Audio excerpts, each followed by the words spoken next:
The life and work of Dr. Inez Beverly Prosser. Inez Beverly Prosser was born on December 30th, 1895, to parents Samuel Andrew Beverly and Viola Hamilton. Prosser was born in San Marcos, Texas, and shortly after her birth, she moved with her family to Yoakum, Texas.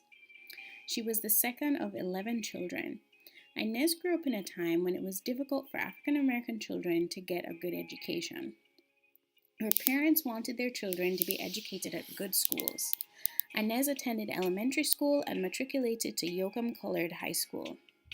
She graduated as valedictorian of her class. After graduating from high school, she had a strong desire to attend college. She enrolled in the Prairie View State Normal and Industrial College, which was the African American counterpart to Texas A&M. At the time, most black colleges offered limited courses.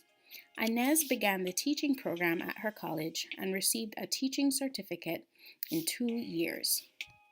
She once again graduated at the top of her class. After earning her teaching certificate, she began to work at a black elementary school in Austin, Texas, where she taught for 2 years. She then received an offer for the assistant principal position at Clayton Industrial School in Texas. After 2 years there, she moved again and took a position at a black high school called Anderson High School. She taught English and spelling. During this time, Inez met her husband, Alan Rufus Prosser. Inez and Alan wed in June of 1916.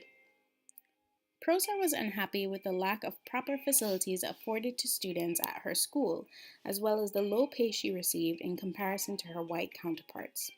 This could have been in part what fueled Inez to further her own education. She worked earnestly to complete courses at Samuel Hudson College towards her bachelor's degree, all while working at Anderson High School. She earned her bachelor's degree in English and psychology in 1926. She once again graduated with distinctions. While earning her bachelor's degree and working at Anderson High School, Prosser decided to begin taking graduate courses.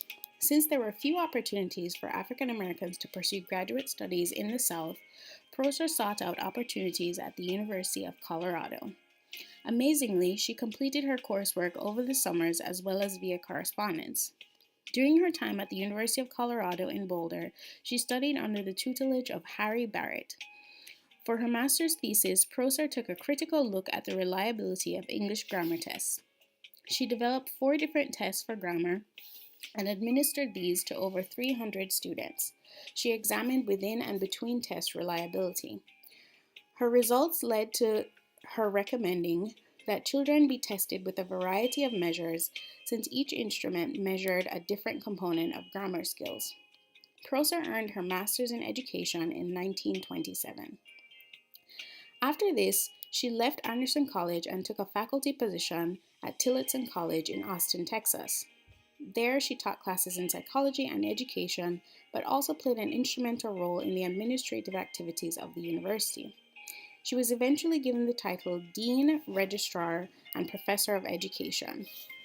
Prosser spent only 3 years at Tillotson College.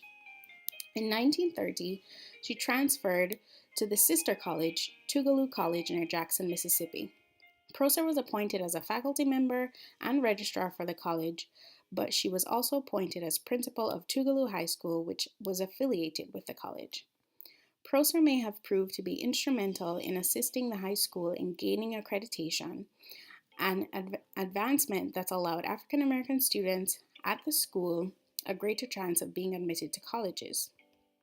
During her first year at Tougaloo College, Prosser applied for a General Education Board fellowship to pursue a doctoral degree. She was awarded the fellowship and left Tougaloo after just 1 year.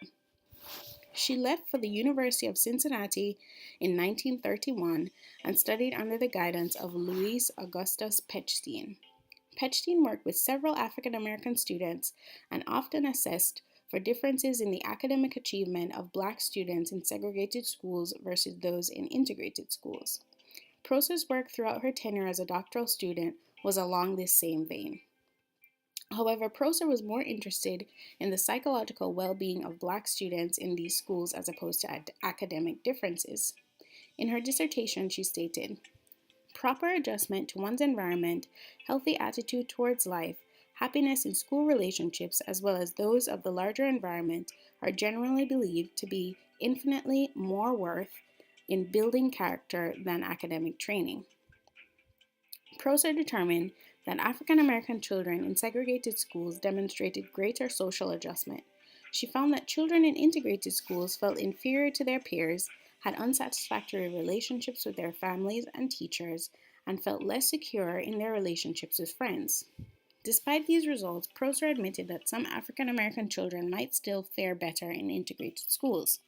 Prosser also admitted that due to her small sample size, some of her results might not have been statistically sound. She stressed, however, that conclusions could still be drawn from the study.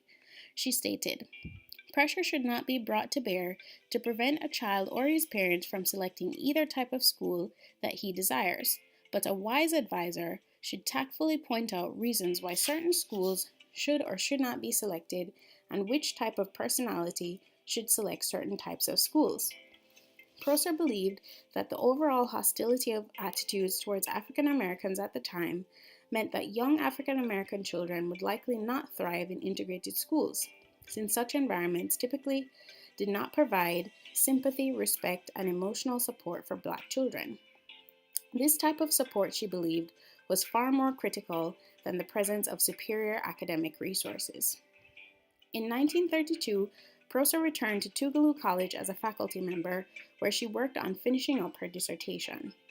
Her dissertation was approved, and her doctoral degree in educational psychology was conferred in June of 1933. Prosser's accomplishments at the time were so profound that she was featured in the NAACP's magazine, The Crisis, a record of the darker races, edited by W.E.B. Du Bois. Prosser's work at the time offered support for the fact that African American children might likely benefit from the segregation of schools until more favorable racial relations evolved. This idea was supported by other Black scholars at the time, including W.E.B. Du Bois.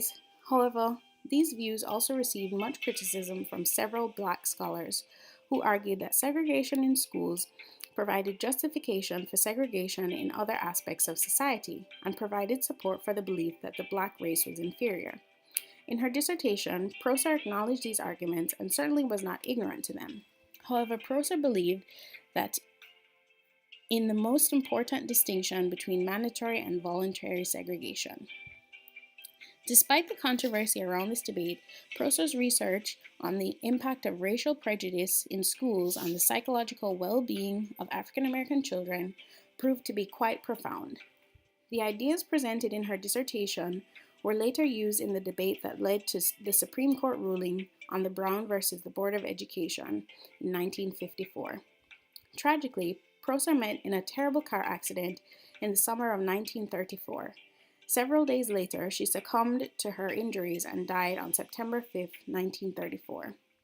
In the brief year after earning her PhD and prior to her death, Prosser published several articles on teaching in the Mississippi Educational Journal. Inez Beverly Prosser is widely regarded as the first African American woman to earn her PhD in psychology. Though her life was tragically cut short, her influence on the impact in the field of psychology and education will undoubtedly be recognized for many years to come.